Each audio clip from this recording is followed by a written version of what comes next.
ਦੋਸਤੋ ਅੱਜ ਮੈਂ ਤੁਹਾਡੇ ਨਾਲ ਇੱਕ ਜ਼ਿੰਦਗੀ ਦਾ ਅਹਿਮ ਫੈਸਲਾ ਸਾਂਝਾ ਕਰਨ ਜਾ ਰਿਹਾ ਹਾਂ। ਤੁਹਾਨੂੰ ਸਭ ਨੂੰ ਤਕਰੀਬਨ ਪਤਾ ਵਾ ਕਿ ਪਿਛਲੇ ਕੁਝ ਦਿਨਾਂ ਤੋਂ ਚਰਚਾ ਚੱਲ ਰਹੀ ਸੀਗੀ ਕਿ ਅਸੀਂ ਕਾਂਗਰਸ ਵਿੱਚ ਜਾਵਾਂਗੇ। ਮੇਰੇ ਨਾਲ ਮੇਰੇ ਦੋ ਸਤਿਕਾਰਯੋਗ ਐਮਐਲਏ ਸਾਥੀ ਜਗਦੇਵ ਸਿੰਘ ਕਮਾਲੂ ਔਰ ਪਿਰਮਲ ਸਿੰਘ ਖਾਲਸਾ, ਅਸੀਂ ਕਾਫੀ ਅਰਸੇ ਤੋਂ ਬਹੁਤ ਡੂੰਘਾਈ ਦੇ ਨਾਲ, ਇਮਾਨਦਾਰੀ ਦੇ ਨਾਲ, ਵੱਖ-ਵੱਖ ਲੋਕਾਂ ਦੇ ਨਾਲ, ਵਿਦਵਾਨਾਂ ਨਾਲ, ਚੰਗੇ ਬੰਦਿਆਂ ਦੇ ਨਾਲ, ਕਟਿੰਗ ਅਕ੍ਰੋਸ ਪਾਰਟੀ ਲਾਈਨਸ ਮਸ਼ਵਰਾ ਕੀਤਾ ਕਿ ਸਾਨੂੰ ਆਉਣ ਵਾਲੇ ਸਮੇਂ ਦੇ ਵਿੱਚ ਕੀ ਕਰਨਾ ਚਾਹੀਦਾ। ਸਭ ਦੀ ਇੱਕਮੁੱਠ ਰਾਏ ਸੀਗੀ ਕਿ ਅਗਰ ਤੁਸੀਂ ਪੰਜਾਬ ਦੀ ਰਾਜਨੀਤੀ 'ਚ ਸਕਰੀਏ ਰਹਿਣਾ, ਰੈਲੇਵੈਂਟ ਰਹਿਣਾ, ਤੇ ਫਿਰ ਤੁਹਾਨੂੰ ਕੋਈ ਅੱਛਾ ਪਲੇਟਫਾਰਮ ਚੁਣਨਾ ਚਾਹੀਦਾ ਵਾ, ਕਿਉਂਕਿ ਅੱਛਾ ਪਲੇਟਫਾਰਮ ਖੜਾ ਕਰਨ ਵਾਸਤੇ ਮੈਂ ਬਹੁਤ ਇਮਾਨਦਾਰੀ ਨਾਲ ਯਤਨ ਕੀਤੇ ਨੇ। ਜਿਹੜੇ ਲੋਕ ਮੈਨੂੰ ਸੋਸ਼ਲ ਮੀਡੀਆ ਤੇ ਜਾਂ ਵੈਸੇ ਜਾਣਦੇ ਨੇ ਜਾਂ ਵੈਸੇ ਫੋਲੋ ਕਰਦੇ ਨੇ, ਉਹ ਮੇਰੇ ਇਸ ਇਮਾਨਦਾਰੀ ਦੇ ਯਤਨ ਨੂੰ ਅੱਛੀ ਤਰ੍ਹਾਂ ਸਮਝਦੇ ਹੋਣਗੇ। ਜਦੋਂ 2019 ਦੀ ਲੋਕ ਸਭਾ ਦੇ ਨਤੀਜੇ ਆਏ ਨਾ, ਤਾਂ ਮੈਂ ਇਹ ਮਹਿਸੂਸ ਕੀਤਾ ਕਿ ਅੱਜ ਜਿੰਨੇ ਅੱਛੇ ਲੋਕ ਨੇ, ਹਮਖਿਆਲ ਲੋਕ ਨੇ, ਉਹਨਾਂ ਸਾਰਿਆਂ ਨੂੰ ਇੱਕ ਵਾਰ ਇਕੱਠਾ ਕਰਕੇ ਦੇਖੀਏ ਜੇ ਪੰਜਾਬ ਸੈਂਟਰਿਕ ਇੱਕ ਪੰਜਾਬ ਦੀ ਖੇਤਰੀ ਫੋਰਸ ਖੜੀ ਹੋ ਸਕੇ। ਇਸੇ ਹੀ ਮੇਰੇ ਗ੍ਰਹਿ ਤੇ ਚੰਡੀਗੜ੍ਹ ਵਿਖੇ ਲਗਭਗ 7 ਤੋਂ 8 ਮੀਟਿੰਗਾਂ, ਮੈਂ ਹੁਣ ਵਿਅਕਤੀਆਂ ਦੇ ਨਾਮ ਨਹੀਂ ਲੈਣਾ ਚਾਹੁੰਦਾ, ਤੁਸੀਂ ਸਾਰੇ ਜਾਣਦੇ ਕਿ ਹਮਖਿਆਲ ਲੀਡਰ ਕੌਣ ਸੀਗੇ ਜਿਨ੍ਹਾਂ ਦੇ ਨਾਮ ਆਮ ਤੌਰ ਤੇ ਚਰਚਿਤ ਰਹੇ ਕਿ ਇਹਨਾਂ ਲੋਕਾਂ ਨੂੰ ਇਕੱਠੇ ਹੋਣਾ ਚਾਹੀਦਾ, ਪੰਜਾਬ ਦੇ ਹਿਤੈਸ਼ੀ ਸੀ ਜਿਹੜੇ। ਲਗਾਤਾਰ 7-8 ਮੀਟਿੰਗਾਂ ਕੀਤੀਆਂ ਔਰ ਬਹੁਤ ਕੋਸ਼ਿਸ਼ ਕੀਤੀ ਕਿ ਆ ਜਿਹੜੀਆਂ ਛੋਟੀਆਂ ਪਾਰਟੀਆਂ ਆਪਾਂ ਬਣਾ ਕੇ ਬੈਠੇ ਹੋਏ ਆ, ਇਹਨਾਂ ਸਾਰਿਆਂ ਨੂੰ ਇੱਕ ਵਾਰ ਭੰਗ ਕਰ ਦਿਓ। ਲੋਕਾਂ ਵਿੱਚ ਵਿਸ਼ਵਾਸ ਪੈਦਾ ਕਰਨ ਵਾਸਤੇ ਇੱਕ ਥਾਂ ਇਕੱਠੇ ਹੋ ਜਾਈਏ ਔਰ ਹਲੇ ਵੀ ਕੋਈ ਆਪਣੀ ਪਾਰਟੀ ਨਾ ਬਣਾਓ। ਤੁਸੀਂ ਇੱਕ ਵਾਰ ਆਵਾਜ਼ ਲਾਓ ਸਾਰੇ ਪੰਜਾਬ ਦੇ ਚੰਗੇ ਲੋਕਾਂ ਨੂੰ ਕਿ ਜਿਹੜੇ ਵੀ ਲੋਕ ਸਾਡੇ ਨਾਲ ਸਾਥ ਦੇਣਾ ਚਾਹੁੰਦੇ ਇਸ ਉਪਰਾਲੇ ਵਿੱਚ, ਅਸੀਂ ਉਹਨਾਂ ਦਾ ਸਵਾਗਤ ਕਰਾਂਗੇ। ਪਰ ਥੋੜਾ ਅਫਸੋਸ ਤੇ ਦੁੱਖ ਨਾਲ ਕਹਿਣਾ ਪੈਂਦਾ ਕਿ ਉਹ ਸਾਡੇ ਐਫਰਟਸ ਜਿਹੜੇ ਸੀਗੇ ਉਹ ਸਿਰੇ ਨਹੀਂ ਚੜ ਸਕੇ। ਮੈਂ ਕਿਸੇ ਨੂੰ ਕੋਈ ਦੋਸ਼ ਵੀ ਨਹੀਂ ਦੇਣਾ ਚਾਹੁੰਦਾ, ਉਹਦੇ ਵਿੱਚ ਮੈਂ ਆਪਣੇ ਆਪ ਨੂੰ ਵੀ ਦੋਸ਼ੀ ਸਮਝਦਾ ਵਾਂ, ਪਰ ਸਾਡਾ ਜਿਹੜਾ ਇੱਕ ਉਹ ਪੰਜਾਬ ਸੈਂਟਰਿਕ ਇੱਕ ਰੀਜਨਲ ਫੋਰਸ ਖੜੀ ਕਰਨ ਦਾ ਜਿਹੜਾ ਸੁਪਨਾ ਸੀਗਾ ਉਹ ਸਿਰੇ ਨਾ ਚੜ ਸਕਿਆ। ਇਸ ਕਰਕੇ ਸਾਨੂੰ ਇਹ ਫੈਸਲਾ ਜਿਹੜਾ ਲੈਣਾ ਪਿਆ ਕਾਂਗਰਸ ਜੁਆਇਨ ਕਰਨ ਦਾ। ਔਰ ਇਹ ਕਾਂਗਰਸ ਜੁਆਇਨ ਐਵੇਂ ਨਹੀਂ ਕਰ ਲਈ। ਮੈਨੂੰ ਪਤਾ ਵਾ ਕਿ ਕੁਝ ਲੋਕਾਂ ਨੂੰ ਇਹਦੇ ਨਾਲ ਸ਼ਾਇਦ ਉਹਨਾਂ ਨੂੰ ਅੱਛਾ ਨਾ ਲੱਗੇ, ਪਰ ਮੇਰੀ ਥੋੜੀ ਦਲੀਲ ਅੱਛੀ ਤਰ੍ਹਾਂ ਸੁਣ ਕੇ ਫਿਰ ਤੁਸੀਂ ਆਪਣਾ ਮਨ ਬਣਾਉਣਾ। ਕਾਂਗਰਸ ਜੁਆਇਨ ਕਰਨ ਦਾ ਫੈਸਲਾ ਪ੍ਰਮੁੱਖ ਕਾਰਨ ਜਿਹੜਾ ਹੈ ਉਹਦੇ 'ਚ ਇਹ ਵੀ ਆ ਕਿ ਮੈਂ ਜਦੋਂ 2015 'ਚ ਕਾਂਗਰਸ ਛੱਡ ਕੇ ਆਮ ਆਦਮੀ ਪਾਰਟੀ 'ਚ ਗਿਆ ਸੀ ਨਾ, ਮੈਂ ਅਰਵਿੰਦ ਕੇਜਰੀਵਾਲ ਦੀ ਕਾਰਜਸ਼ੈਲੀ ਔਰ ਜਿਹੜੀ ਉਹਨਾਂ ਦੇ ਗੱਲ ਕਰਨ ਦਾ ਅੰਦਾਜ਼ ਸੀਗਾ ਤੇ ਜੋ ਉਹਨਾਂ ਨੇ ਵਾਅਦੇ ਕੀਤੇ ਇਸ ਦੇਸ਼ ਦੀ ਰਾਜਨੀਤੀ ਵਿੱਚ ਇੱਕ ਕੁਆਲਿਟੇਟਿਵ ਚੇਂਜ ਲਿਆਉਣ ਦਾ, ਮੈਂ ਉਹਦੇ ਨਾਲ ਪ੍ਰਭਾਵਿਤ ਸੀਗਾ ਔਰ ਮੈਂ ਅਨਕੰਡੀਸ਼ਨਲ ਪਾਰਟੀ ਜੁਆਇਨ ਕੀਤੀ ਉਦੋਂ 2015 ਦੇ ਦਸੰਬਰ ਦੇ ਵਿੱਚ। ਲੇਕਿਨ ਮੈਨੂੰ ਬੜੇ ਦੁੱਖ ਨਾਲ ਕਹਿਣਾ ਪੈਂਦਾ ਕਿ ਜਦੋਂ ਉੱਥੇ ਜਾ ਕੇ ਮਾਹੌਲ ਦੇਖਿਆ ਤਾਂ ਉਹਨਾਂ ਨੇ ਪਾਰਟੀ ਨੂੰ ਪੂਰੀ ਤਰ੍ਹਾਂ ਜਕੜਿਆ ਹੋਇਆ ਸੀਗਾ। ਮੇਰਾ ਇੱਕ ਬਹੁਤ ਅੱਛਾ ਦੋਸਤ ਆ, ਉਹ ਪੱਤਰਕਾਰ ਹੈ, ਬੜਾ ਸੀਨੀਅਰ, ਉਹਦਾ ਨਾਮ ਤਾਂ ਨਹੀਂ ਮੈਂ ਲੈ ਸਕਦਾ, ਉਹਨੇ ਮੈਨੂੰ 2017 ਦੀ ਇਲੈਕਸ਼ਨ ਤੋਂ ਕਾਫੀ 4-5 ਮਹੀਨੇ ਪਹਿਲਾਂ ਕਹਿਤਾ ਕਿ ਹੁਣ ਤੁਹਾਡੀ ਸਰਕਾਰ ਆਮ ਆਦਮੀ ਪਾਰਟੀ ਦੀ ਪੰਜਾਬ 'ਚ ਨਹੀਂ ਬਣੇਗੀ। ਮੈਂ ਕਿਹਾ ਕਿਉਂ ਨਹੀਂ ਬਣੇਗੀ? ਕਹਿੰਦਾ ਕੇਜਰੀਵਾਲ ਦੇ ਕੋਲ ਦੋ ਰਾਹ ਨੇ, ਜਾਂ ਤਾਂ ਉਹ ਪਾਰਟੀ ਦੇ ਉੱਤੇ ਕਬਜ਼ਾ ਕਰਕੇ ਬੈਠ ਜਾਵੇ ਤੇ ਜਾਂ ਉਹ ਸਰਕਾਰ ਬਣਾ ਲਵੇ। ਕੇਜਰੀਵਾਲ ਨੇ ਆਹ ਵਾਲਾ ਰਾਹ ਚੁਣਿਆ। ਉਹਨਾਂ ਨੇ ਪਾਰਟੀ ਨੂੰ ਗਲਛਿਆ ਹੋਇਆ ਸੀਗਾ ਕਿ ਕੋਈ ਵੀ ਪਾਰਟੀ 'ਚ ਫੈਸਲਾ ਕੋਈ ਆਦਮੀ ਸਾਡੇ ਤੋਂ ਬਾਹਰ ਨਹੀਂ ਹੋ ਸਕਦਾ, ਔਰ ਇਸੇ ਕਰਕੇ ਉਹਨਾਂ ਨੇ ਪਾਰਟੀ ਦੇ ਵਿੱਚ ਕੋਈ 2017 'ਚ ਕੋਈ ਯੋਗ ਚਿਹਰਾ ਪੰਜਾਬ ਦੇ ਵਿੱਚ ਪੰਜਾਬ ਦਾ ਨਹੀਂ ਉਤਾਰਿਆ, ਜਿਹਦੇ ਕਰਕੇ ਪੰਜਾਬ ਦੇ ਵਿੱਚ ਉਹਨਾਂ ਦਾ ਗ੍ਰਾਫ ਜਿਹੜਾ ਸੀਗਾ ਉਹ 100 ਸੀਟ ਤੋਂ ਡਿੱਗ ਕੇ 20 ਸੀਟਾਂ ਤੇ ਆ ਗਿਆ। ਚਲੋ 20 ਤੇ ਵੀ ਆ ਗਿਆ ਸੀਗਾ, ਆਪੋਜੀਸ਼ਨ ਬਣ ਗਈ ਸੀਗੀ, ਲੇਕਿਨ ਉਸ ਤੋਂ ਬਾਅਦ ਵੀ ਉਹਨਾਂ ਦੇ ਜਿਹੜੀ ਰਣਨੀਤੀ ਸੀ ਉਹ ਬਦਲੀ ਨਹੀਂ। ਉਹਨਾਂ ਨੇ ਕਿਸੇ ਵੀ ਆਪਣੇ ਕਿਸੇ ਗਲਤੀ ਨੂੰ ਕਦੀ ਪਿੱਛੇ ਮੁੜ ਕੇ ਦੇਖਿਆ ਹੀ ਨਹੀਂ ਅੱਜ ਤੱਕ। ਪੁਰਾਣੀਆਂ ਗੱਲਾਂ ਮੈਂ ਛੱਡ ਦਿੰਦਾ ਕਿ ਛੋਟੇਪੁਰ ਸਾਹਿਬ ਨੂੰ ਕੱਢਿਆ, ਡਾਕਟਰ ਗਾਂਧੀ ਨੂੰ ਕੱਢਿਆ, ਘੁੱਗੀ ਨੂੰ ਕੱਢਿਆ, ਉਹ ਗੱਲਾਂ ਸਾਰੀਆਂ ਪਾਸ ਹੋ ਚੁੱਕੀਆਂ ਸੀਗੀਆਂ। ਲੇਕਿਨ ਆ ਜਿਹੜਾ ਗਵਰਨਮੈਂਟ ਬਣਨ ਤੋਂ ਬਾਅਦ ਜਦੋਂ ਫੁਲਕਾ ਸਾਹਿਬ ਬੜੇ ਨੇ, ਉਹਨਾਂ ਨੇ ਬੜਾ ਅੱਛਾ ਕੰਮ ਕੀਤਾ 7-8 ਮਹੀਨੇ ਬਤੌਰ ਲੀਡਰ ਆਫ ਆਪੋਜੀਸ਼ਨ। ਉਸ ਤੋਂ ਬਾਅਦ ਲੀਡਰ ਆਫ ਆਪੋਜੀਸ਼ਨ ਮੈਨੂੰ ਬਣਾਇਆ ਔਰ ਜਿਹੜੇ ਹਾਲਾਤਾਂ 'ਚ ਬਣਾਇਆ ਗਿਆ ਮੈਂ ਹੁਣ ਸਭ ਨਾਲ ਬਹੁਤ ਨਹੀਂ ਰਿਪੀਟਡਲੀ ਸਾਂਝੇ ਕਰਨਾ ਚਾਹੁੰਦਾ। ਇਹ ਵੀ ਮੇਰੇ ਜਿਹੜੇ 20 ਚੋਂ 16 ਐਮਐਲਏਜ਼ ਨੇ ਚੰਡੀਗੜ੍ਹ ਇੱਕ ਮੀਟਿੰਗ ਕਰਕੇ ਇੱਕ ਚਿੱਠੀ ਲਿਖ ਕੇ ਭੇਜਤੀ ਸੀ ਕੇਜਰੀਵਾਲ ਨੂੰ ਕਿ ਅਸੀਂ ਇਸ ਨੂੰ ਆਪਣਾ ਆਗੂ ਬਣਾਉਣਾ ਚਾਹੁੰਦੇ, ਕਿਉਂਕਿ ਅਸੀਂ ਚਾਹੁੰਦੇ ਹਾਂ ਕਿ ਪੰਜਾਬ ਦੇ ਵਿੱਚ ਪਾਰਟੀ ਜਿਹੜੀ ਮਜ਼ਬੂਤ ਹੋਵੇ ਔਰ ਮਜ਼ਬੂਤ ਕਰਨ ਵਿੱਚ ਸੁਖਪਾਲ ਸਿੰਘ ਖਹਿਰਾ ਯੋਗਦਾਨ ਪਾ ਸਕਦਾ। ਉਹਨਾਂ ਨੇ ਜਿਹੜੇ ਵੀ ਮੇਰੇ ਚੰਗੇ ਗੁਣ ਸੀ ਉੱਥੇ ਵਿੱਚ ਲਿਖ ਕੇ ਭੇਜ ਦਿੱਤੇ, ਉਹਨਾਂ ਨੂੰ ਮੈਨੂੰ ਬਣਾਉਣਾ ਪਿਆ। ਇੱਕ ਅਗਰ ਮੈਂ ਗੱਲ ਕਨਫੈਸ ਕਰਾਂ ਤੇ ਜਿਹੜੀ ਲਾਸਟ ਮੀਟਿੰਗ ਬਣਨ ਲੱਗਿਆ, ਮੈਨੂੰ ਜਦੋਂ ਸਾਰੇ ਐਮਐਲਏਜ਼ ਦੇ ਵਿਚਾਰ ਲਏ ਗਏ ਤਾਂ ਮੈਨੂੰ ਲਾਸਟ ਵਿੱਚ ਬੁਲਾਇਆ ਗਿਆ ਸੀਗਾ ਤੇ ਸੰਜੇ ਸਿੰਘ ਵੀ ਉਸ ਮੀਟਿੰਗ ਵਿੱਚ ਹਾਜ਼ਰ ਸੀ। ਤਾਂ ਅਰਵਿੰਦ ਕੇਜਰੀਵਾਲ ਨੇ ਮੇਰੇ ਨਾਲ ਥੋੜੀ ਜਿਹੀ ਬਹਿਸ ਚੱਲ ਪਈ। ਉਸ ਤੋਂ ਬਾਅਦ ਸੰਜय सिंह ने रोका तो उन्होंने कहा कि अब भाई साहब अब बना ही रहे हैं तो आप इनसे आप बहस करने का कोई मतलब नहीं बनता। पर केजरीवाल ने लास्ट ਵਿੱਚ ਬਣਾਉਣ ਤੋਂ ਪਹਿਲਾਂ ਮੈਨੂੰ ਕਿਹਾ ਕਿ खैरा जी मैं आपको बना तो रहे हैं क्योंकि एमएलए आपके साथ हैं, अगर मेरा बस चलता तो मैं आपको एलओपी कभी ना बनाता। मैनू उदण तो ही पता लग गया कि मेरी पुठी गिनती शुरू हो गई है।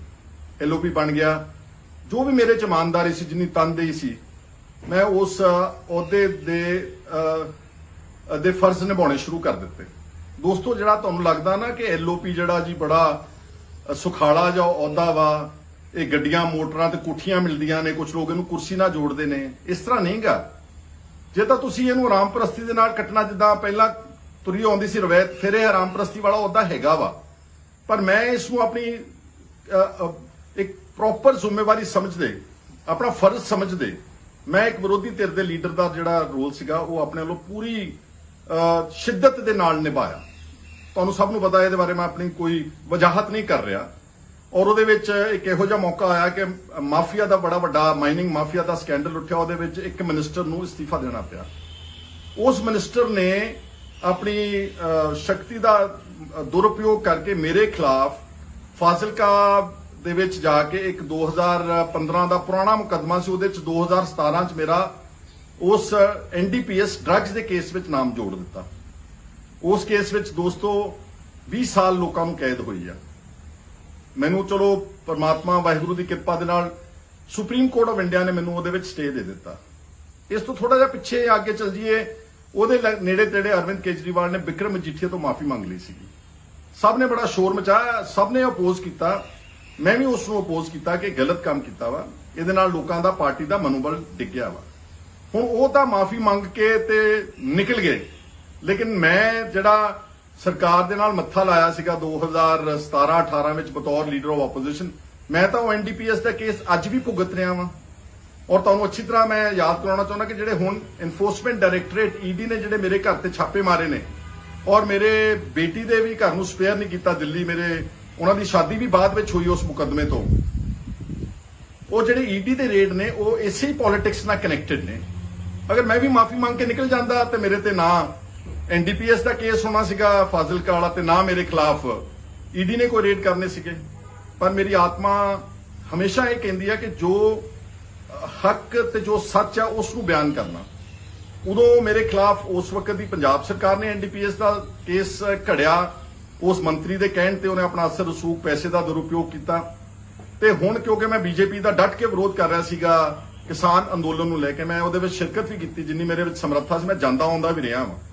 ਪਰ ਜਦੋਂ 26 ਜਨਵਰੀ ਨੂੰ ਟਰੈਕਟਰ ਪਰੇਡ ਦੇ ਦੌਰਾਨ ਨਵਰੀਤ ਸਿੰਘ ਡਿਬਡਬਾ ਦਾ ਕਤਲ ਕੀਤਾ ਗਿਆ ਦਿੱਲੀ ਪੁਲਿਸ ਵੱਲੋਂ, ਮੈਂ ਉਸ ਨੂੰ ਬਹੁਤ ਜ਼ੋਰਦਾਰ ਢੰਗ ਦੇ ਨਾਲ ਚੱਕਿਆ ਔਰ ਉਸ ਪਰਿਵਾਰ ਨੂੰ ਦਿੱਲੀ ਹਾਈ ਕੋਰਟ ਤੱਕ ਲਿਜਾ ਕੇ ਉਹਦੇ ਵਿੱਚ ਇਨਸਾਫ ਦਿਵਾਉਣ ਦਾ ਉਪਰਾਲਾ ਕੀਤਾ। ਉਸ ਤੋਂ ਪਹਿਲਾਂ ਜਿਹੜਾ ਯੂਆਪਾ ਦੇ ਕੇਸਿਸ ਦੇ ਤਹਿਤ ਬਹੁਤ ਜ਼ੁਲਮ ਢਾਇਆ ਜਾ ਰਿਹਾ ਸੀ ਪੰਜਾਬ ਔਰ ਦੇਸ਼ ਭਰ ਦੇ ਵਿੱਚ, ਉਹਦੇ ਵਿੱਚ ਵੀ ਮੈਂ ਬਹੁਤ ਲੜਾਈ ਲੜੀ, ਕਿਉਂਕਿ ਯੂਆਪਾ ਕਾਨੂੰਨ ਬੇਸਿਕਲੀ ਡਾਇਰੈਕਟਲੀ ਐਨਆਈਏ ਦੇ ਥੱਲੇ ਆਉਂਦਾ, ਨੈਸ਼ਨਲ ਇਨਵੈਸਟੀਗੇਟਿੰਗ ਏਜੰਸੀ, ਜਿਹੜਾ ਪ੍ਰਾਈਮ ਮਿਨਿਸਟਰ ਦੇ national security adviser mister Ajit Doval ਦੇ ਤਹਿਤ ਆ।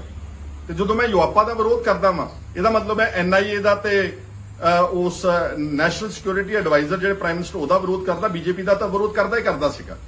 ਹੁਣ ਪੰਜਾਬ ਦੇ ਵਿੱਚ ਇੰਨੇ ਪਾਰਟੀਆਂ ਦੇ ਲੀਡਰ ਨੇ, ਇੰਨੇ ਐਮਐਲਏ ਨੇ, ਇੰਨੇ ਮਿਨਿਸਟਰਸ ਨੇ, ਇੰਨੇ ਫਾਰਮਰ ਮਿਨਿਸਟਰਸ ਨੇ, ਬਾਦਲ ਵਰਗੇ ਵੱਡੇ ਵੱਡੇ ਪਰਿਵਾਰਾਂ ਦੇ ਲੋਕ ਨੇ, ਉਹਨਾਂ ਦੇ ਖਿਲਾਫ ਤਾਂ ਕਦੀ ਕਿਸੇ ਈਡੀ ਨੇ ਅੱਜ ਤੱਕ ਕੋਈ ਛਾਪਾਮਾਰੀ ਨਹੀਂ ਕੀਤੀ, ਕੋਈ ਕੇਸ ਨਹੀਂ ਬਣਾਇਆ।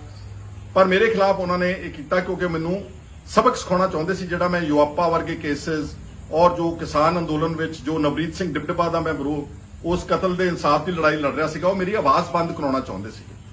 ਇਸ ਕਰਕੇ ਜੇ ਤਾਂ ਕੋਈ ਵੀ ਰੋਲ ਤੁਹਾਨੂੰ ਮਿਲਦਾ ਜ਼ਿੰਦਗੀ 'ਚ, ਜੇ ਤਾਂ ਤੁਸੀਂ ਉਸ ਨੂੰ ਸਿਰਫ ਕੀ ਕਹਿੰਦੇ ਹੁੰਦੇ ਰਸਮੀ ਤੌਰ ਤੇ ਨਿਭਾਉਣਾ ਚਾਹੁੰਦੇ ਹੋ, ਤਾਂ ਫਿਰ ਤੁਹਾਨੂੰ ਕੋਈ ਤੰਗ ਨਹੀਂ ਕਰੇਗਾ, ਫਿਰ ਤੁਹਾਡੇ ਤੇ ਕੋਈ ਪਰਚੇ ਦਰਜ ਨਹੀਂ ਕਰੇਗਾ।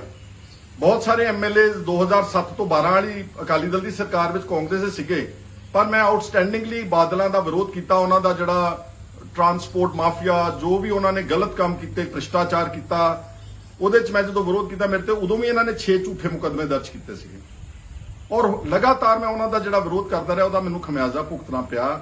ਇਸ ਕਰਕੇ ਮੈਂ ਤੁਹਾਨੂੰ ਇਹ ਕਹਿਣਾ ਚਾਹੁੰਦਾ ਵਾਂ ਕਿ ਇਹ ਕੁਝ ਕਾਰਨ ਨੇ ਕਿ ਜਿਹੜਾ ਮੇਰਾ ਮਨ ਬਣਾਉਣ ਵਿੱਚ ਆਹਿਸਤਾ ਆਹਿਸਤਾ ਸਹਾਈ ਹੋ ਰਹੇ ਸੀਗੇ। ਦੂਸਰੇ, ਜਿਹੜਾ ਅੱਜ ਅਰਵਿੰਦ ਕੇਜਰੀਵਾਲ ਆਮ ਆਦਮੀ ਪਾਰਟੀ ਹੈ, ਉਹਨਾਂ ਨੇ ਜਿਹੜਾ ਇੱਕ ਪ੍ਰਚਾਰ ਕੀਤਾ ਸੀ, ਬਾਕੀ ਗੱਲਾਂ ਆਪਾਂ ਸਾਰੀਆਂ ਛੱਡ ਦਈਏ, ਇੱਕ ਉਹਨਾਂ ਨੇ ਪ੍ਰਚਾਰ ਕੀਤਾ ਸੀ ਕਿ ਇਹ ਆਮ ਲੋਕਾਂ ਦੀ ਪਾਰਟੀ ਹੋਵੇਗੀ, ਅਸੀਂ ਰੇਹੜੀ ਵਾਲਿਆਂ ਨੂੰ, ਪੈਂਚਰ ਵਾਲਿਆਂ ਨੂੰ ਉਹਨਾਂ ਦੇ ਇੱਥੋਂ ਦਾ ਲੋਕਲ ਪ੍ਰਧਾਨ ਅਕਸਰ ਬਿਆਨ ਦਿੰਦਾ ਰਿਹਾ। ਤੁਸੀਂ ਮੈਨੂੰ ਦੱਸ ਦਿਓ ਕਿ ਪਿਛਲੇ ਜਿੰਨੀ ਵੀ ਦੇਰ ਦੇ ਇਹ ਸਾਡੇ ਜਾਣ ਤੋਂ ਬਾਅਦ ਜੋ ਲੋਕਾਂ ਨੂੰ ਰਲਾ ਰਹੇ ਨੇ, ਉਹ ਕਿੰਨੇ ਕੁ ਰੇੜੀਆਂ ਵਾਲੇ ਤੇ ਕਿੰਨੇ ਕੁ ਪੈਂਚਰਾਂ ਵਾਲੇ ਰਲਾਏ ਨੇ। ਕੱਲ ਪਰਸੋਂ ਸਮਰਾਲੇ ਦਾ ਇੱਕ ਰਵੈਤੀ ਅਕਾਲੀ ਜਗਜੀਵਨਪਾਲ ਸਿੰਘ ਖੀਰਨੀਆ ਐਕਸ MLA, ਉਹ ਇੱਕ ਅਮੀਰ ਆਦਮੀ ਆ, ਉਹ ਚੰਦ ਦਿਨਾਂ ਤੱਕ ਉਸੇ ਹੀ ਬੇਅਦਬੀ ਮਹਿਕਮੇ ਦੇ ਨਾਲ ਰਲਿਆ ਹੋਇਆ ਸੀਗਾ ਜਿਨ੍ਹਾਂ ਤੇ ਆਪਾਂ ਸਾਰੇ ਗਿਲਾ ਕਰਦੇ ਆ, ਪਰ ਉਸ ਨੂੰ ਵੀ ਉਹਨਾਂ ਨੇ ਲਿਆ ਕੇ ਤੇ MLA ਦੀ ਟਿਕਟ ਦੇਣੀ ਆ। ਬਹੁਤ ਸਾਰੇ ਹੋਰ ਰਵੈਤੀ ਪਾਰਟੀਆਂ ਚੋਂ ਲੋਕਾਂ ਨੂੰ ਲਿਆ ਜਾ ਰਿਹਾ ਵਾ। ਇਹਦਾ ਮਤਲਬ ਜਿਹੜੇ ਲੋਕੀ ਆਮ ਆਦਮੀ ਪਾਰਟੀ ਦੀਆਂ 2014 ਤੋਂ ਲੈ ਕੇ ਹੁਣ ਤੱਕ ਦਰੀਆਂ ਵਿਛਾਉਂਦੇ ਸੀਗੇ ਜਾਂ ਧਰਨਿਆਂ 'ਚ ਬਹਿੰਦੇ ਸੀ ਜਾਂ ਕੋਲੋਂ ਪੈਸੇ ਬੱਸਾਂ ਲੈ ਕੇ ਕੋਲੋਂ ਪੈਸੇ ਖਰਚ ਕੇ ਰੈਲੀਆਂ ਕਰਦੇ ਸੀ ਜਾਂ ਕਈਆਂ ਦੇ ਉੱਤੇ ਪਰਚੇ ਵੀ ਦਰਜ ਹੋਏ, ਕਈਆਂ ਦੇ ਸੱਟਾਂ ਵੀ ਮਾਰੀਆਂ ਗਈਆਂ, ਕਈਆਂ ਨੂੰ ਪੁਲਿਸ ਟੌਰਚਰ ਵੀ ਸਹਿਣ ਕਰਨਾ ਪਿਆ, ਉਹਨਾਂ ਦਾ ਤਾਂ ਫਿਰ ਵਿਚਾਰਿਆਂ ਦੀ ਕਦੀ ਵਾਰੀ ਨਹੀਂ ਆਉਣੀ। ਇਸ ਕਰਕੇ ਸਿਧਾਂਤਕ ਤੌਰ ਤੇ ਪਾਰਟੀ ਆਪਣਾ ਉਥੋਂ ਥਿੜਕ ਚੁੱਕੀ ਸੀ। ਇਸ ਲਈ ਮੇਰਾ ਜਿੱਥੇ ਮੇਰੀ ਤੋਹੀਨ ਕੀਤੀ ਹੋਈ ਹੋਵੇ, ਜਿੱਥੇ ਮੇਰੀ ਸੈਲਫ ਰਿਸਪੈਕਟ ਨਾ ਹੋਵੇ, ਜਿੱਥੇ ਮੇਰੀ ਪੱਗ ਦੀ ਕੋਈ ਰਿਸਪੈਕਟ ਨਾ ਹੋਵੇ, ਉਹਨਾਂ ਨਾਲ ਮੈਂ ਕਦੀ ਕੋਸ਼ਿਸ਼ ਵੀ ਨਹੀਂ ਕਰ ਸਕਦਾ ਸੀ, ਕਦੀ ਮੈਂ ਜਾ ਵੀ ਨਹੀਂ ਸੀ ਸਕਦਾ। ਲੇਕਿਨ ਉਹਨਾਂ ਨੇ ਵੀ ਕਦੀ ਉਪਰਾਲਾ ਨਹੀਂ ਕੀਤਾ। ਅਗਰ ਉਹ ਉਪਰਾਲਾ ਕਰਦੇ ਤੇ ਗੱਲਬਾਤ ਤੋਂ ਮੈਂ ਕਦੀ ਭੱਜਦਾ ਨਹੀਂ ਸੀਗਾ। ਇਸ ਤੋਂ ਇਲਾਵਾ ਦੋ ਪਲੇਟਫਾਰਮ ਹੋਰ ਰਹਿ ਗਏ ਪੰਜਾਬ ਦੇ ਵਿੱਚ। ਇੱਕ ਬੀਜੇਪੀ, ਅੱਜ ਬੀਜੇਪੀ ਜਿਹੜੀ ਆ ਉਹ ਨਫ਼ਰਤ ਦੀ ਪਾਤਰ ਆ ਸਾਰੇ ਦੇਸ਼ ਵਿੱਚ, ਪੰਜਾਬ ਤਾਂ ਹੀ ਹੈ। ਜਿਸ ਢੰਗ ਦੇ ਨਾਲ ਉਹਨਾਂ ਨੇ ਫਿਰਕਾ ਪ੍ਰਸਤੀ ਦਾ ਇੱਕ ਬਹੁਤ ਵੱਡਾ ਇੱਕ ਲਹਿਰ ਚਲਾਈ ਹੋਈ ਸਾਰੇ ਦੇਸ਼ ਦੇ ਵਿੱਚ, ਔਰ ਜ਼ਿਆਦਤੀਆਂ ਤੇ ਉਤਰੇ ਹੋਏ ਨੇ, ਬਦਲਾਖੋਰੀ ਤੇ ਉਤਰੇ ਹੋਏ ਨੇ। ਸਾਰੇ ਜਿਹੜੇ ਵਾਈਟਲ ਇੰਸਟੀਟਿਊਸ਼ਨਸ ਆ ਇੰਡੀਆ ਦੇ, ਚਾਹੇ ਉਹ ਇਲੈਕਸ਼ਨ ਕਮਿਸ਼ਨ ਆਫ ਇੰਡੀਆ ਵਾ, ਚਾਹੇ ਉਹ CBC ਹੈ, ਚਾਹੇ ਉਹ RTI ਆ, ਇੱਥੋਂ ਤੱਕ ਕਿ ਜੁਡੀਸ਼ਰੀ ਨੂੰ ਵੀ ਆਪਣੇ ਉਹਨਾਂ ਨੇ ਕੰਟਰੋਲ ਵਿੱਚ ਕੀਤਾ, ਉਹਦਾ ਦੁਰਉਪਯੋਗ ਕਰ ਰਹੇ ਨੇ। ਇਸ ਤਰ੍ਹਾਂ ਦੀ ਪਾਰਟੀ ਨਾਲ ਤਾਂ ਅਸੀਂ ਕਦੀ ਸੋਚ ਵੀ ਨਹੀਂ ਸਕਦੇ। ਸਗੋਂ ਇਹਨਾਂ ਨੂੰ ਇੱਕ ਪਲੇਟਫਾਰਮ ਤੇ ਇਕੱਠੇ ਹੋ ਕੇ ਇਹਨਾਂ ਦਾ ਵਿਰੋਧ ਕਰਨਾ ਸਾਰੇ ਠੀਕ ਸੋਚ ਰੱਖਣ ਵਾਲੇ ਵਿਅਕਤੀਆਂ ਦਾ ਇੱਕ ਨੈਤਿਕ ਫਰਜ਼ ਬਣ ਜਾਂਦਾ। ਅਕਾਲੀ ਦਲ, ਜਿਹਦੇ ਨਾਲ ਅਰਸੇ ਤੋਂ ਸਾਡੀ ਲੜਾਈ ਆ। ਮੇਰੇ ਪਿਤਾ ਜੀ ਸਰਦਾਰ ਸੁਖਜਿੰਦਰ ਸਿੰਘ, ਉਹਨਾਂ ਨੇ, ਉਹ ਅਕਾਲੀ ਸੀਗੇ, ਉਹਨਾਂ ਨੇ 1986 ਦੇ ਵਿੱਚ ਜਦੋਂ ਬਰਨਾਲਾ ਸਰਕਾਰ ਸੀ ਤੇ ਉਸ ਵੇਲੇ ਅਕਾਲੀ ਦਲ ਦੀ ਸਰਕਾਰ ਨੇ ਪੁਲਿਸ ਭੇਜਤੀ ਦਰਬਾਰ ਸਾਹਿਬ, ਉਹਦਾ ਨਾਮ ਸੀਗਾ ਆਪਰੇਸ਼ਨ ਬਲੈਕ ਥੰਡਰ। ਉਹਨਾਂ ਨੇ ਉਸੇ ਦਿਨ 30 ਅਪ੍ਰੈਲ 1986 ਨੂੰ ਬਤੌਰ ਵਿੱਦਿਆ ਮੰਤਰੀ ਅਸਤੀਫਾ ਦਿੱਤਾ। ਉਦੋਂ ਹੀ ਨਾਲ ਉਹਨਾਂ ਦੇ ਕੈਪਟਨ ਅਮਰਿੰਦਰ ਸਿੰਘ ਜਿਹੜੇ ਐਗਰੀਕਲਚਰ ਮਿਨਿਸਟਰ ਸੀ ਪੰਜਾਬ ਦੇ, ਉਹਨਾਂ ਨੇ ਵੀ ਅਸਤੀਫਾ ਦਿੱਤਾ। ਬਾਦਲ ਇੱਕ ਹਮੇਸ਼ਾ ਫਿਊਡਲਿਸਟਿਕ ਸੋਚ ਲੈ ਕੇ ਅਕਾਲੀ ਦਲ ਤੇ ਕਬਜ਼ਾ ਕੀਤਾ ਸੀ। ਉਹ ਜਦੋਂ ਦਾ ਉਹਦਾ ਕੰਟਰੋਲ ਹੋਇਆ, ਉਸਨੇ ਇਸ ਪਾਰਟੀ ਦਾ ਬੇੜਾ ਗਰਕ ਕਰ ਦਿੱਤਾ। ਇਸ ਲਈ ਔਰ ਹੁਣ ਤਾਂ ਉਹਨਾਂ ਤੇ ਜਿਹੜੇ ਗੁਰੂ ਗ੍ਰੰਥ ਸਾਹਿਬ ਦੀ ਬੇਅਦਬੀਆਂ ਦੇ, ਬਾਈਬਲ ਕਲਾਂ ਦੇ, ਜੋ ਭ੍ਰਿਸ਼ਟਾਚਾਰ ਨਾਲ ਦੋਨਾਂ ਹੱਥਾਂ ਨਾਲ ਲੁੱਟ ਖਸੁੱਟ ਕਰਕੇ ਇੱਕ ਬਹੁਤ ਵੱਡਾ ਐਮਪਾਇਰ ਖੜਾ ਕੀਤਾ ਉਹਨਾਂ ਨੇ, ਬਹੁਤ ਵੱਡੀਆਂ ਜਾਇਦਾਦਾਂ ਦੇਸ਼ ਵਿਦੇਸ਼ਾਂ ਵਿੱਚ ਬਣਾਈਆਂ। ਉਹਨਾਂ ਨਾਲ ਸਿਧਾਂਤਕ ਵੱਡੇ ਪੱਧਰ ਦੇ ਉੱਤੇ ਸਾਡੇ ਮਤਭੇਦ ਨੇ, ਉਹਨਾਂ ਨਾਲ ਕਦੀ ਸੋਚ ਵੀ ਨਹੀਂ ਸੀ ਸਕਦੇ। ਇਸ ਲਈ ਮੈਂ ਕਿਸ ਪਲੇਟਫਾਰਮ ਤੇ ਜਾਂਦਾ, ਮੇਰਾ ਆਪਣਾ ਹਲਕਾ ਭੁਲੱਥ, ਜਿੱਥੇ ਅੱਧੀ ਸਦੀ ਤੋਂ ਸਾਡੇ ਨਾਲ ਲੋਕ ਜੁੜੇ ਹੋਏ, ਅੱਧੀ ਸਦੀ ਤੋਂ। ਪਹਿਲੀ ਇਲੈਕਸ਼ਨ ਮੇਰੇ ਪਿਤਾ ਜੀ ਨੇ 1972 ਦੇ ਵਿੱਚ ਸ਼੍ਰੋਮਣੀ ਅਕਾਲੀ ਦਲ ਦੀ ਟਿਕਟ ਦੇ ਉੱਤੇ ਉਸ ਹਲਕੇ ਭੁਲੱਥ ਤੋਂ ਲੜੀ ਸੀ।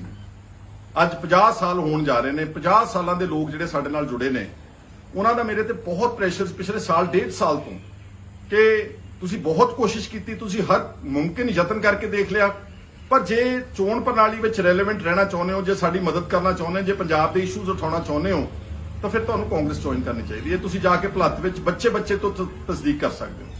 ਇਸ ਲਈ ਮੈਂ ਉਹਨਾਂ ਦੇ ਜਜ਼ਬਾਤਾਂ ਦੀ ਵੀ ਕਦਰ ਕਰਨੀ ਹੈ ਨਾ, ਕਿਉਂਕਿ ਕੁਝ ਲੋਕ ਸੋਸ਼ਲ ਮੀਡੀਆ ਤੇ ਬੈਠ ਕੇ ਬੜਾ ਸੌਖਾ ਕਮੈਂਟ ਕਰਨਾ, ਕਿਸੇ ਨੂੰ ਕੰਡੈਮ ਕਰਨਾ, ਕਿਸੇ ਨੂੰ ਗਾਲਾਂ ਕੱਢਣੀਆਂ, ਪਰ ਜਿਹੜੇ ਲੋਕ ਮੈਨੂੰ ਵੋਟ ਪਾ ਕੇ ਨਵਾਜ ਕੇ ਪੰਜਾਬ ਦੀ ਵਿਧਾਨ ਸਭਾ 'ਚ ਭੇਜਦੇ ਨੇ, ਜਿਨ੍ਹਾਂ ਦੇ ਕਰਕੇ ਮੇਰੀ ਆਵਾਜ਼ ਦੀ ਕੋਈ ਕੀਮਤ ਬਣਦੀ ਆ, ਮੈਂ ਉਹਨਾਂ ਦੀ ਗੱਲ ਵੀ ਅੱਖੋਂ ਪਰੋਖੇ ਨਹੀਂ ਸੀ ਕਰ ਸਕਦਾ। ਇਸ ਕਰਕੇ ਮੈਂ ਉਹਨਾਂ ਦੇ ਵੀ ਗੱਲ ਸੁਣੀ। ਸਾਰਾ ਕੁਝ ਸੋਚਣ ਤੋਂ ਬਾਅਦ, ਸਮਝਣ ਤੋਂ ਬਾਅਦ, ਸੁਣਨ ਤੋਂ ਬਾਅਦ, ਵਿਚਾਰਨ ਤੋਂ ਬਾਅਦ ਇਹ ਮੈਂ ਬੜੇ ਧੀਰਜ ਨਾਲ ਇਹ ਫੈਸਲਾ ਲਿਆ ਵਾ, ਔਰ ਮੈਂ ਆਪਣੇ ਸਾਥੀਆਂ ਦੇ ਨਾਲ ਅਸੀਂ ਕਾਂਗਰਸ ਪਾਰਟੀ ਜੁਆਇਨ ਕਰਨ ਜਾ ਰਹੇ ਹਾਂ। ਜੁਆਇਨ ਕਰ ਲਈ ਸਮਝ ਲਓ। ਤੇ ਮੈਂ ਤੁਹਾਨੂੰ ਯਕੀਨ ਦਿਵਾਉਣਾ ਚਾਹੁੰਦਾ ਵਾਂ ਕਿ ਚਾਹੇ ਮੈਂ ਕਿਤੇ ਹੀ ਰਵਾਂ, ਮੈਂ ਗੱਲ ਹਮੇਸ਼ਾ ਆਪਣੇ ਸੂਬੇ ਪੰਜਾਬ ਦੀ, ਆਪਣੇ ਲੋਕਾਂ ਦੀ ਗੱਲ ਕਰਾਂਗਾ। ਮੈਂ 25 ਸਾਲ ਦਾ ਇਸ ਰਾਜਨੀਤਿਕ ਪਿੜ ਵਿੱਚ ਐਕਟਿਵ ਹਾਂ। 25 ਸਾਲਾਂ 'ਚ ਸਰਕਾਰਾਂ ਨੇ ਤਾਂ ਮੇਰੇ ਤੇ ਮੁਕੱਦਮੇ ਬਣਾਏ ਨੇ, ਜੋ ਮੇਰੇ ਤੇ 6 ਮੁਕੱਦਮੇ ਅਕਾਲੀਆਂ ਨੇ ਬਣਾਏ, ਮੇਰੇ ਤੇ NDPS ਦਾ ਝੂਠਾ ਮੁਕੱਦਮਾ ਬਣਾਇਆ, ਮੇਰੇ ਤੇ ਬੀਜੇਪੀ ਨੇ ਹੁਣ ED ਦੇ ਰੇਡ ਕਰਾਏ।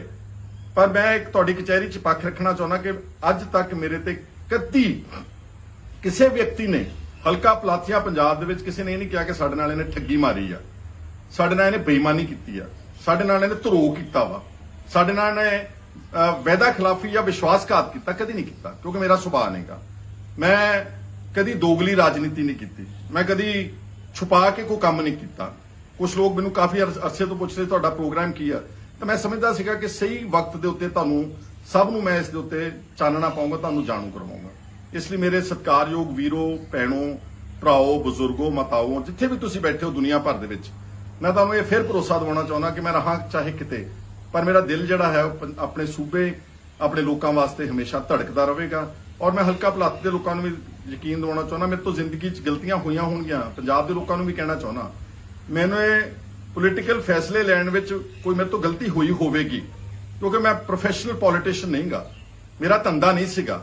ਮੈਨੂੰ ਤਾਂ ਇਸ ਪੋਲੀਟੀਕਲ ਲਾਈਨ ਵਿੱਚ ਬਾਈ ਡਿਫਾਲਟ ਆਉਣਾ ਪਿਆ, ਕਿਉਂਕਿ ਮੇਰੇ ਪਿਤਾ ਜੀ ਉਸ ਵਕਤ ਲੰਬੀਆਂ ਡਿਟੈਂਸ਼ਨਾਂ ਚੱਲ ਰਹੇ ਸੀਗੇ। ਨੈਸ਼ਨਲ ਸਿਕਿਉਰਿਟੀ ਐਕਟ ਵਿੱਚ ਐਮਰਜੈਂਸੀ ਤੋਂ ਲੈ ਕੇ ਸਾਲ ਡੇਢ ਸਾਲ ਉਹਨਾਂ ਨੂੰ ਨਜ਼ਰਬੰਦ ਕੀਤਾ ਜਾਂਦਾ ਸੀ। ਮੈਂ ਕਿਉਂਕਿ ਉਹਨਾਂ ਦਾ ਇਕੱਲਾ ਪੁੱਤਰ ਸੀ, ਮੈਨੂੰ ਉੱਥੇ ਹਲਕੇ ਦੇ ਵਿੱਚ ਰਹਿਣਾ ਪਿਆ। ਮੈਂ ਤਾਂ ਸਗੋਂ ਬਹੁਤ ਕੁਛ ਇਹਦੇ ਵਿੱਚ ਨੁਕਸਾਨ ਚੱਲਿਆ, ਘਾਟਾ ਖਾਦਾ। ਮੈਂ ਕਦੀ ਕੋਈ ਗੈਰ ਕਾਨੂੰਨੀ ਕੰਮ, ਕੋਈ ਕਰਪਸ਼ਨ, ਕੋਈ ਭ੍ਰਿਸ਼ਟਾਚਾਰ ਕਦੀ ਨਹੀਂ ਕੀਤੀ।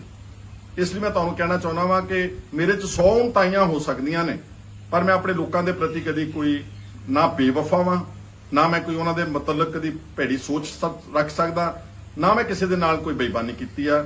ਇਸ ਲਈ ਸਭ ਨੂੰ ਮੇਰੀ ਹੱਥ ਜੋੜ ਕੇ ਨਿਮਰਤਾ ਨਾਲ ਬੇਨਤੀ ਹੈ ਕਿ ਜਿਨ੍ਹਾਂ ਨੂੰ ਨਹੀਂ ਵੀ ਚੰਗਾ ਲੱਗਿਆ, ਕੋਈ ਗੱਲ ਨਹੀਂ ਕਿ ਸਾਰਿਆਂ ਨੂੰ ਆਪਾਂ, ਕੋਈ ਵੀ ਆਦਮੀ 100 ਕਲਾ ਸੰਪੂਰਨ ਨਹੀਂ ਹੋ ਸਕਦਾ, ਕੋਈ ਵੀ ਆਦਮੀ ਸਭ ਨੂੰ ਖੁਸ਼ ਨਹੀਂ ਕਰ ਸਕਦਾ। ਜਿਹੜੇ ਮੇਰੇ ਫੈਸਲੇ ਨਾਲ ਸਹਿਮਤ ਨਹੀਂ ਗਏ ਉਹਨਾਂ ਦਾ ਵੀ ਮੈਂ ਸ਼ੁਕਰੀਆ ਅਦਾ ਕਰਦਾ, ਤੇ ਜਿਹੜੇ ਮੇਰੇ ਫੈਸਲੇ ਨਾਲ ਸਹਿਮਤ ਨੇ ਮੈਂ ਉਹਨਾਂ ਨੂੰ ਯਕੀਨ ਦਿਵਾਉਣਾ ਚਾਹੁੰਦਾ ਕਿ ਆਉਣ ਵਾਲੇ ਸਮੇਂ 'ਚ ਮੈਂ ਕਿਤੇ ਵੀ ਰਵਾਂ, ਕਾਂਗਰਸ ਦੇ ਪਲੇਟਫਾਰਮ ਤੇ ਰਹਿ ਕੇ ਮੈਂ ਆਪਣੇ ਪੰਜਾਬ ਦੀ, ਆਪਣੇ ਹਕੂਕ ਦੀ ਹਮੇਸ਼ਾ ਗੱਲ ਕਰਦਾ ਰਹੂੰਗਾ। ਔਰ ਜਿਹੜੇ ਇਹ ਨਲਾਇਕ ਲੋਕ ਜਿਨ੍ਹਾਂ ਨੇ ਗੁਰੂ ਗ੍ਰੰਥ ਸਾਹਿਬ ਦੀ ਬੇਅਦਬੀਆਂ ਕੀਤੀਆਂ, ਪੰਜਾਬ ਨੂੰ ਦੋਨਾਂ ਹੱਥਾਂ ਨਾਲ ਲੁੱਟਿਆ, ਇਹਨਾਂ ਨੂੰ ਡੈਫੀਨਿਟਲੀ ਸਜ਼ਾ ਮਿਲਣੀ ਚਾਹੀਦੀ ਆ। ਕੈਪਟਨ ਅਮਰਿੰਦਰ ਸਿੰਘ ਨਾਲ 100 ਮੇਰੇ ਪੋਲੀਟੀਕਲ ਡਿਫਰੈਂਸਿਸ ਸੀਗੇ, 100। ਜਦੋਂ ਕੋਈ ਟਾਈਮ ਸੀਗਾ ਅਪੋਜ਼ ਕਰਨ ਦਾ, ਮੈਂ ਟਾਈਮ ਅਪੋਜ਼ ਵੀ ਕੀਤਾ, ਪਰ ਅੱਜ ਜਦੋਂ ਮੈਂ ਦੇਖਿਆ ਕਿ ਹੋਰ ਕੋਈ ਵਾਇਬਲ ਅਲਟਰਨੇਟਿਵ ਨਹੀਂ ਪੈਦਾ ਕਰ ਸਕੇ ਅਸੀਂ, ਤਾਂ ਮੈਂ ਸਮਝਦਾ ਕਿ ਮੈਨੂੰ ਫਿਰ ਉੱਥੇ ਜਾਣ ਦਾ ਫੈਸਲਾ ਕਰਨਾ ਪਿਆ। ਕੈਪਟਨ ਅਮਰਿੰਦਰ ਸਿੰਘ ਵਿੱਚ ਕੁਝ ਉਣਤਾਈਆਂ ਅਗਰ ਹਨ ਵੀ, ਪਰ ਇੱਕ ਗੱਲ ਯਾਦ ਰੱਖੋ ਕਿ ਜਦੋਂ ਪੰਜਾਬ ਦੀ ਗੱਲ ਆਈ 1984 ਦੇ ਵਿੱਚ ਦਰਬਾਰ ਸਾਹਿਬ ਤੇ ਹਮਲਾ ਹੋਇਆ ਸੀਗਾ, ਕੈਪਟਨ ਅਮਰਿੰਦਰ ਸਿੰਘ ਪਟਿਆਲੇ ਤੋਂ ਮੈਂਬਰ ਪਾਰਲੀਮੈਂਟ ਸੀ ਕਾਂਗਰਸ ਦੇ, ਇਹਨਾਂ ਨੇ ਉਸ ਵੇਲੇ ਅਸਤੀਫਾ ਦੇ ਦਿੱਤਾ ਸੀਗਾ। ਉਸ ਤੋਂ ਬਾਅਦ 1986 ਵਿੱਚ ਜਦੋਂ ਆਪਰੇਸ਼ਨ ਬਲੈਕ ਥੰਡਰ ਬਰਨਾਲਾ ਸਾਹਿਬ ਦੀ ਸਰਕਾਰ ਨੇ ਪੁਲਿਸ ਭੇਜੀ ਦਰਬਾਰ ਸਾਹਿਬ, ਇਹਨਾਂ ਨੇ ਬਤੌਰ ਐਗਰੀਕਲਚਰ ਮਿਨਿਸਟਰ ਫਿਰ ਅਸਤੀਫਾ ਦੇ ਦਿੱਤਾ। 2004 ਵਿੱਚ ਜਦੋਂ ਪਾਣੀਆਂ ਦਾ ਬਹੁਤ ਵੱਡਾ ਵਿਵਾਦ, ਆਪਣਾ ਪਾਣੀ ਲੈ ਚੱਲਾ ਸੀ ਹਰਿਆਣਾ, ਇਹਨਾਂ ਨੇ termination of agreements act pass ਕਰਕੇ ਪੰਜਾਬ ਦੀ ਵਿਧਾਨ ਸਭਾ ਦੇ ਵਿੱਚ ਇੱਕ ਵਾਰ ਪੰਜਾਬ ਦੇ ਪਾਣੀਆਂ ਨੂੰ ਫਿਰ ਬਚਾਇਆ। ਇਸੇ ਤਰ੍ਹਾਂ ਹੀ ਹੁਣ ਜਦੋਂ ਕਿਸਾਨਾਂ ਦਾ ਮੁੱਦਾ ਉੱਠਿਆ ਹੈ ਆਪਣੇ ਦੇਸ਼ ਵਿੱਚ, ਆਪਣੇ ਪੰਜਾਬ ਦੇ ਵਿੱਚ, ਉਹਨਾਂ ਨੇ ਪੰਜਾਬ ਦੀ ਵਿਧਾਨ ਸਭਾ ਵਿੱਚ ਤਿੰਨੇ ਕਾਨੂੰਨਾਂ ਨੂੰ ਅਮੈਂਡ ਕਰਕੇ ਇੱਕ ਠੋਸ ਰੈਜ਼ੋਲੂਸ਼ਨ ਇਸ ਕਾਨੂੰਨਾਂ ਦਾ, ਕਾਲੇ ਕਾਨੂੰਨਾਂ ਦਾ ਵਿਰੋਧ ਕਰਦਿਆਂ ਹੋਇਆਂ ਅਸੈਂਬਲੀ 'ਚ ਪਾਸ ਕਰਕੇ ਇਸ ਦਾ ਵੀ ਡਟਵਾਂ ਵਿਰੋਧ ਕੀਤਾ ਵਾ। ਮੈਂ ਜਿੱਦਾਂ ਕਿਹਾ ਕਿ ਹਰ ਆਦਮੀ ਕੋਈ 100% ਕਰੈਕਟ ਨਹੀਂ ਹੋ ਸਕਦਾ, ਪਰ ਬਾਈ ਐਂਡ ਲਾਰਜ ਅਗਰ ਆਪਾਂ ਇਹਨਾਂ ਦਿਨਾਂ ਵਿੱਚ ਦੇਖਾਂਗੇ ਤਾਂ I think that he is still one of the best leaders that Punjab has got.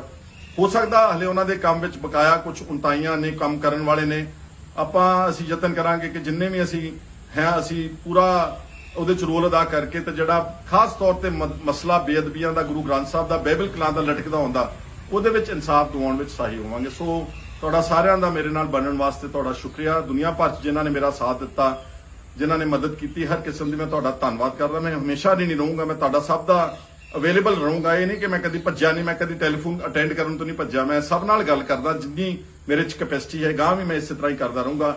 ਉਮੀਦ ਹੈ ਸਾਡੇ ਇਸ ਫੈਸਲੇ ਤੇ, ਜੋ ਅਸੀਂ 3 ਵਿਧਾਇਕ ਕਾਂਗਰਸ ਪਾਰਟੀ ਜੁਆਇਨ ਕਰ ਰਹੇ ਹਾਂ, ਤੁਸੀਂ ਇਸ ਫੈਸਲੇ ਦੇ ਨਾਲ ਸਹਿਮਤੀ ਵੀ ਪ੍ਰਗਟਾਓਗੇ, ਸਾਡੇ ਤੇ ਭਰੋਸਾ ਵੀ ਰੱਖੋਗੇ। ਤੁਹਾਡਾ ਸਾਰਿਆਂ ਦਾ ਬਹੁਤ ਬਹੁਤ ਸ਼ੁਕਰੀਆ, ਧੰਨਵਾਦ, ਥੈਂਕ ਯੂ।